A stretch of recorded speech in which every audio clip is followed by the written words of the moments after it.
All right, so as car enthusiasts, I think we all go through cars like we go through underwear, right? We change them all the time, constantly, and every once in a while you might have a little bit of a skid mark. That's what we're here to talk about today. We have cars we bought that we regret. We went and asked you guys, the YouTube community, the Instagram, what are some car stories you have and that you regret?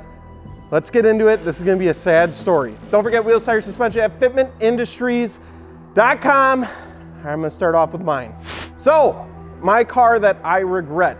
And it's an interesting story. It's a little bit bittersweet. It's a car that I loved and I hated more than anything all in one.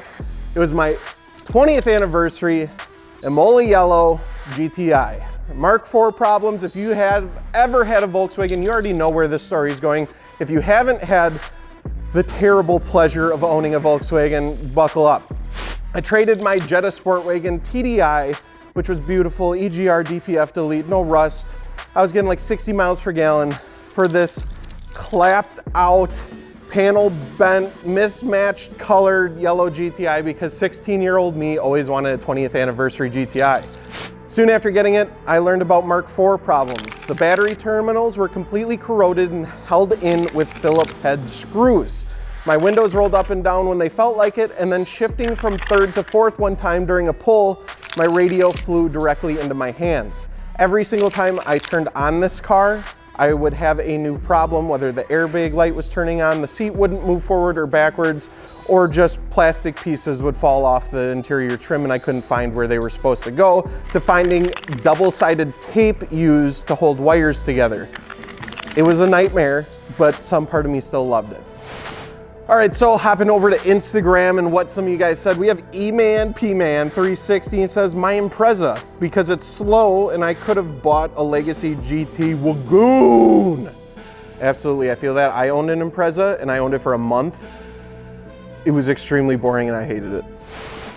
All right, so my car regret that I regret buying was definitely my 2004 Subaru Outback. So here in the northern part of the country, in Wisconsin specifically, not too out of the realm to get what's called a winter beater for the winter, something that's usually a little high mileage, a little rusted out already, so you don't want your nice car to rust out, so you go get a cheap winter beater to run all year round. Well, I procrastinated, waited a little too long. All the good ones seemed to be pretty gone. I needed the new winter beater. Went out and picked up this 2004 Outback. Seemed pretty decent, had a lot of maintenance records done to it. I'm like, this is the one. Seemed like a decent price, snagged it. Well, it was only a matter of like 6 months down the road that it just started knocking like crazy on the way to work. Did a typical Subaru thing, limped it into the parking lot at work, parked it kind of like up into a snowbank, let it die right there until someone can come pick it up with a tow truck and bring it to the scrapyard because I wasn't about to deal with it for a $1,500 car.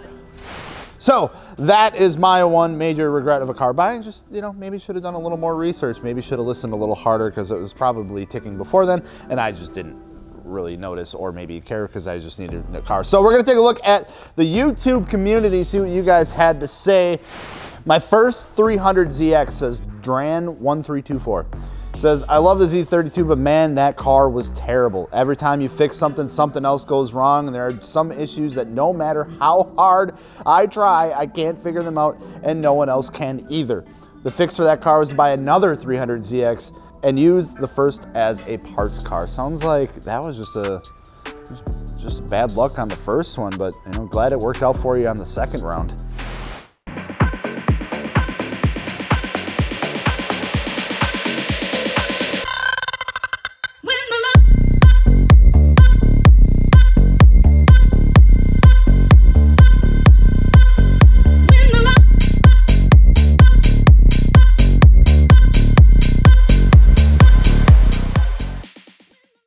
MC_Jager says an FCRX7, which is surprising. You think that'd be cool. Says beautiful car. If anyone ever saw it out of the garage. That's some rotary problems. Kale Bryce 18 says my 2001 Mustang, a V6 New Edge, should have never existed. Stop buying 6-cylinder muscle cars. Blake Dillon says his biggest regret is when he was 16, he had the chance to own his Nana's 1970 Chevelle as his first car. Wasn't into cars at the time, and growing up in small town in Texas, it was all about having a truck. So it was sold, and sometime down the line, it ended up being parted out. And I got an 88 Silverado that might as well had a license plate that said dumb. Really sorry to hear about that, Blake. And never go down the truck route. It's a deep hole. H.A.7.D.Y.N says, my old STI hatchback, always broken, even though it's stock. Dude, Subi problems. I try to warn you guys about this, but no one listens. And Subis are scary. Cool Sniper, spelled K-U-L-E, says, when I was 14, my dad and I bought a 2002 Subaru Impreza 2.5 RS, 5-speed. All right, $400, sight unseen. You can't even get a shitty Subaru for $400 anymore. And only owned it for 3 days before I scrapped it because of severe frame rot. I'm telling you, rust is like the worst. It absolutely murders cars. Here I am 5 years later with my essentially new 2016 WRX with very low miles, thankful of everything I managed to learn about these cars since we got the Impreza. Well, I'm glad everything's turning out for the best for you, man. Sorry to hear about that RS. That's unfortunate. Rust sucks. I feel that on a personal level. Cam.Clutch says RX-8 for obvious reasons. I own 2 and they both went bomb emoji. Gels probably can relate soon. Hopefully not, but you might. Oh, next. Theo Chetty says, the Mark IV GTI, shocker. Of the 6 months that I had it, spent 3 months with a variety of issues at mechanics and eventually started blowing smoke between gear shifts with a little crying, smiling face. Sorry. Kev96.Z33 says Volvo V40 T4. Everyone say Volvo is indestructible. ... Nope. This box makes only problems. Casey says 2009 Mini Cooper S. I already kind of can tell where this is going. Had this car less than a month with only 60,000 miles on it, and the timing chain guides just started to give. Ended up selling it for pennies to a kid who built the engine. Would have had a better time watching myself burn 9K than owning that car. Laser_50 says 2001 Ford Focus. Just overall, sucky. Midnight_Mopar_YT says, I hit a deer. That's not a car you regret. What? Do you regret deer? Agaf! Or AHGAGF says, I regret buying my 2008, let me guess, Volkswagen R32 because I am in love with it.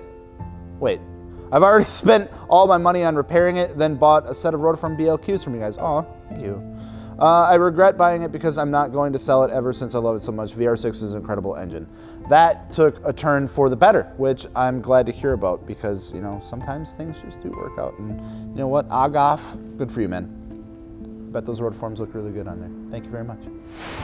Indigo_SXT says, my previous car, a Dodge Challenger, just because the whole undercarriage was full of rust. Listen, there's rules to buying cars. If you're gonna buy a car, no rust. That cannot be the one thing wrong with it. Oh, it's a little bit rusty, I'll just fix it. No, it's a huge issue. It's gonna get worse. It's only gonna get worse. And you're gonna spend a ton of money fixing that rust, and it's never gonna happen. And it's gonna be a nightmare to work on. Rust is the devil of the car world.